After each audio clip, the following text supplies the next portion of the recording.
Les films Conjuring racontent n'importe quoi sur les époux Warren, et les derniers volets en deviennent même très douteux. Attention, je vous emmène dans une réalité bien plus glauque et bien plus horrible que tous les films de la saga combinés.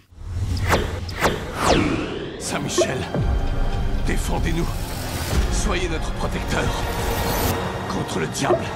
La saga du Conjuringverse est actuellement une véritable poule aux œufs d'or pour Warner, ainsi que la preuve qu'Hollywood a besoin du cinéma d'horreur. Le Conjuringverse, comme on l'appelle désormais, fait partie de ces quelques sagas du genre qui sont des marques extrêmement fortes, extrêmement populaires, mais qui n'exigent pas un budget énorme, contrairement aux superproductions estivales. Peu étonnant donc qu'un quatrième volet de la saga Conjuring soit sur le point de sortir, et si celui-ci est censé faire office de conclusion à l'histoire des Warren, il va sans dire que ses producteurs réfléchissent déjà à la phase suivante, sur le modèle du MCU, bien entendu. À force, les films ont fini par s'éloigner du premier, pur petit shoot de trouille très efficace, empruntant autant à Poltergeist qu'à Amityville, L'Exorciste et moult films de maison hantés. Et ce qui a fait aussi le succès de Conjuring du premier et des suites, c'est le label tiré d'une histoire vraie, c'est un grand classique du cinéma d'horreur, donner une assise réelle aux événements racontés, comme pour approcher encore un peu plus le surnaturel du spectateur, et ne pas le conscrire à l'écran. C'est d'autant plus efficace que le film s'intéresse à deux personnages assez importants dans la culture populaire américaine, Ed et Lorraine Warren. Mais Ed et Lorraine Warren, et j'espère enfoncer une porte ouverte, ce sont des charlatans. Comme la plupart des experts en paranormal reconnus, les époux Warren ont avant tout un plan de com parfaitement huilé, et ils ont su exploiter la détresse de familles parfois précaires qui devaient faire face à des choses qu'elles ne comprenaient pas, dans des États-Unis évidemment très pieux. Bien sûr, libre à chacun de croire en les preuves que eux seuls ont en leur possession et qu'ils n'ont jamais vraiment partagées publiquement. Mais il est bien réel que leurs célèbres affaires, donc des démonstrations médiatiques, n'ont pas forcément fait que du bien aux personnes qu'ils prétendaient aider. On pourrait par exemple citer le triste cas de Maurice Thierrot, un homme au passé absolument horrible, probablement atteint de graves troubles psychiatriques devenu ensuite mari violent. Après un bref séjour en psychiatrie dont on ne sait pas grand chose, il a subi plusieurs exorcismes du couple et il a fini par se suicider. Peut-être que d'autres personnes n'auraient pas pu forcément l'aider, lui et ses victimes, mais les Warren, eux, ils l'ont vraiment pas aidé. Le but de cette vidéo n'est toutefois pas de démonter point par point les dires des Warren. Mais vous connaissez la fameuse loi de Brandolini, la quantité d'énergie nécessaire pour réfuter du baratin est beaucoup plus importante que celle qui a permis de le créer. Je n'ai pas vraiment le temps et sincèrement ce n'est pas le sujet. S'il vous intéresse cependant, mon estimée collègue Judith, elle-même démonologiste de renom puisqu'elle est capable de regarder Annabelle sans faire une crise d'épilepsie, m'a conseillé les vidéos de la chaîne Occulture. Et c'est effectivement très intéressant, d'autant que le duo derrière cette chaîne a sorti un livre excellent qui fait exactement ça. Confronter les affaires selon les victimes, selon les Warren et enfin selon une interprétation rationnelle. Bon, forcément ils n'en ressortent pas grandis. Non, le but de cette vidéo c'est évidemment de discuter du rapport avec les films. Et moi je pense que c'est intéressant car tous les films de la saga n'entretiennent pas le même rapport avec la mythologie déployée par le couple lui-même. Avant de rentrer dans le détail, je rappelle que vous pouvez nous soutenir avec un abonnement sur le site, en plus de nous permettre à continuer nos vidéos mais aussi nos podcasts. Ces abonnements donnent accès à du contenu exclusif, dont des articles consacrés à différents sujets, et en plus ça nous ferait grandement plaisir. Le lien est dans la description. Donc dans Conjuring premier du nom, les Warren sont certes parmi les personnages principaux, mais le récit s'intéresse surtout à cette famille Perron persécutée. C'est eux qui sont au cœur des séquences les plus marquantes, les plus réussies et les plus célèbres, comme celle-ci par exemple, vous vous en rappelez peut-être. La relation entre les Warren est certes esquissée, mais ils jouent surtout le rôle des chasseurs de fantômes.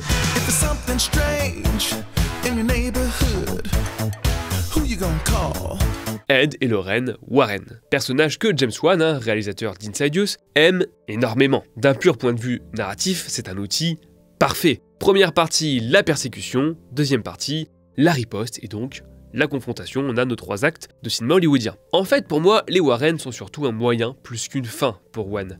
Car en puisant dans leurs dossiers, qui sont quand même assez cultes pour qui s'intéresse à ce genre de choses, ils convoquent tout un imaginaire et une esthétique des années 70 qui lui tiennent forcément à cœur. À l'époque, c'est un véritable retour aux sources, l'horreur qui cartonnait en salle, c'était le fan footage, donc les Paranormal Activity et compagnie, ainsi que le torture porn que Wan lui-même a malencontreusement inspiré lorsqu'il a percé avec Saw. Le programme de Conjuring est aux antipodes de ces deux esthétiques. En revenant 40 ans en arrière, il bannit toute technologie, impose un montage plus traditionnel et privilégie une peur ludique, une véritable partie de cache-cache avec le spectateur qui se joue à coups de mouvements de caméra amples et de zoom très typiques de la période. Et ça fonctionne quand même pas mal. Ainsi, peu importe que l'affaire n'ait strictement rien à voir avec le film, puisque dans la vraie vie, elle s'est résumée à 6 visites des Warren et une séance de spiritisme qui a fini en eau de boudin. C'est certes dommage que les véritables protagonistes de l'histoire n'aient pas été respectés, encore une fois on en sait plus dans le livre, et je ne vous parle pas du procès intenté par l'auteur de la biographie des Warren à Warner. Mais le fait est que le couple constituait alors surtout un moyen de retrouver une esthétique plutôt cool et d'afficher le fameux label tiré d'une histoire vraie. Sauf que ce premier volet a fait un carton colossal et qu'une suite a donc vu le jour. Conjuring 2, toujours réalisé par James Wan, est beaucoup plus ambivalent. Ce petit film d'horreur à l'ancienne a créé une saga qui a déjà eu droit à un spin-off et qui a lui aussi fait un véritable carton au box-office.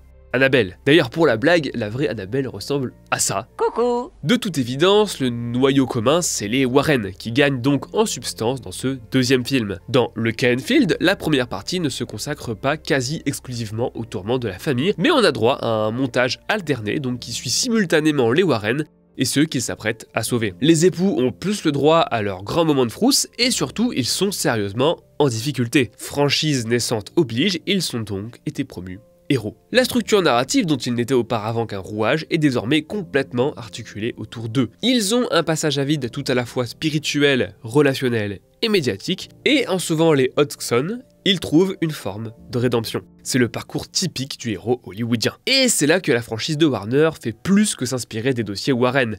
Elle prend le relais de leur histoire fictive. Et d'ailleurs, Lorraine Warren a participé au premier film en sachant bien cela. Car les Warren, à travers leurs affaires, c'est aussi ce qu'ils ont fait. Ils se sont créés des personnages de héros hollywoodiens que tout le monde adore et qui se battent au quotidien contre le plus grand ennemi de l'Amérique, le diable, le mal. Et d'ailleurs, ils étaient connus pour vite acquérir les droits des histoires dans lesquelles ils se sont incrustés auprès des victimes, afin de perpétuer leur gloire sur papier, petit ou grand écran, et bien sûr, faire mainmise sur les droits d'auteur. Avec Conjuring 1, mais surtout avec la saga qui a suivi, ils ont explosé leurs objectifs. À partir de Conjuring 2, les Warren ne sont plus ces personnages un peu mythiques servant de base à un film inspiré d'une histoire vraie, ce sont des héros de la défense contre les forces du mal que la promotion ne cessera de mettre en avant. Et c'est pas fini. Avant de passer au gros dérapage, je pense qu'il faut aussi reconnaître au film de James Wan une autre chose. Les deux films, même s'ils érigent les Warren en héros, n'hésitent pas à incorporer les limites de leur légende auto-écrite. Le cas de Maurice Thiraud, que j'avais évoqué plus tôt, est brièvement aperçu dans le premier volet, symbolisant l'impuissance du couple face à certaines situations. Le suicide de l'homme n'est pas vu comme une victoire contre le démon, ce qu'a déclaré Edward Warren quand même, enfin faut le faire quoi, mais comme un demi-échec d'un couple finalement très fragile face au mal. Et enfin, j'aime le cas Enfield non seulement pour ses scènes de trouille, mais aussi parce que le film met largement en scène la dimension sociale de l'arnaque Warren. Les Hodgson habitent dans une banlieue londonienne bleuâtre et ils ont leurs problèmes, notamment d'argent. Le scénario va jusqu'à ternir la réputation des Warren, cette fois victimes du système médiatique sur lequel ils se sont en réalité bien appuyés. Alors, c'est léger, hein, on est d'accord, mais il s'agit de quelques traces de nuances dont ne s'embarrasseront pas les films suivants du Conjuringverse. On passe donc au troisième volet qui n'est plus réalisé par James Wan, mais par Michael Chavez, déjà derrière l'horrible malédiction de la Dame Blanche, à peu près aussi agréable qu'un concours de baffe. Et alors là, le coup prétombe, le fil rouge de la saga Conjuring n'est plus forcément l'ambiance un peu étrange du cinéma des années 70, mais bien les super-héros Warren, dont les bondieuseries sont devenues de véritables super-pouvoirs à en faire pâlir d'envie les Avengers. On a droit à un arsenal de flashbacks d'une niaiserie hallucinante, et surtout l'affaire du jour est clairement reléguée au second plan, derrière l'épopée courageuse et intime de ces deux héros. A ce stade, la saga ne se contente plus de prolonger la légende des Warren, elle leur octroie carrément une nouvelle arnaque. En effet, l'histoire s'intéresse cette fois à Arm Cheyenne Johnson, qui a tué le propriétaire de son logement. Lors de son procès, il a plaidé la possession démoniaque, une première aux États-Unis qui n'a pas manqué d'attirer l'attention des médias, évidemment. Toute la promotion du film s'est articulée autour de cette promesse. Nos experts du paranormal vont devoir prouver devant la loi l'existence du diable. Sujet passionnant qui promet donc de réfléchir un peu au statut des Warren, d'analyser leur place dans la culture populaire américaine, très empreinte de la religion bien sûr, sauf que le film abandonne tout simplement le fameux procès en cours de route, préférant se focaliser sur les aventures du couple. Et pour cause, le procès, ils l'ont perdu. Ainsi, le cinéma a pleinement embrassé le système Warren.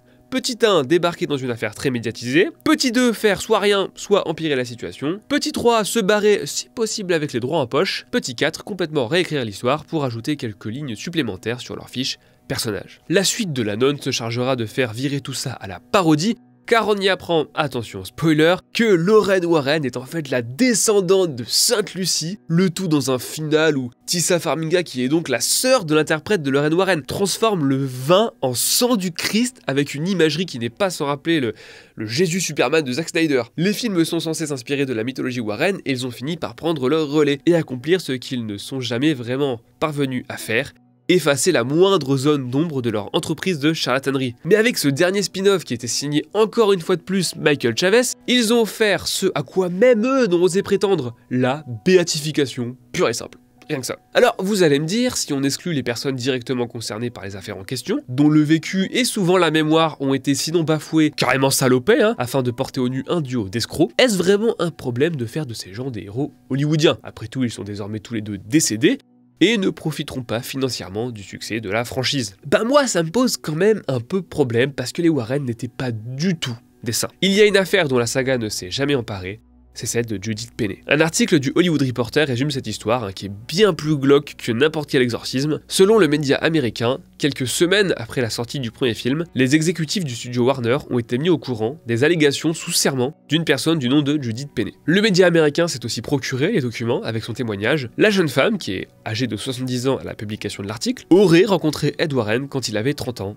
Elle en avait 15. Dans une déclaration datant de 2014, Penney évoque une relation amoureuse qui s'est alors tissée. En 1963, elle aurait emménagé chez les Warren et pour les 40 années suivantes, elle aurait eu une relation sexuelle avec Ed, connu de Lorraine. Elle avait sa chambre chez eux et le couple l'a présentée comme une nièce ou une jeune femme pauvre accueillie par charité. En mai 1978, alors qu'elle avait la trentaine, elle serait tombée enceinte. Lorraine l'aurait persuadée d'avorter par peur qu'une naissance ne vienne perturber leur business alors florissant. Le témoignage dit, je cite, « Il voulait que je dise à tout le monde que quelqu'un est venu dans mon appartement pour me violer et je ne voulais pas faire ça. J'étais si effrayé, je ne savais pas quoi faire, mais j'ai eu l'avortement. La nuit où ils sont allés me chercher à l'hôpital après l'opération, ils sont partis à une conférence et ils m'ont laissé seul. » Étonnant pour une femme aussi pieuse, Penney dit que, je cite, « son vrai Dieu, c'est l'argent. » Penney évoque aussi des violences conjugales qui laissent Lorraine inconsciente. Elle évoque aussi comment elle a participé à leurs arnaques. Bien sûr, même mort, le couple bénéficie de la présomption d'innocence. L'avocat de Lorraine Warren,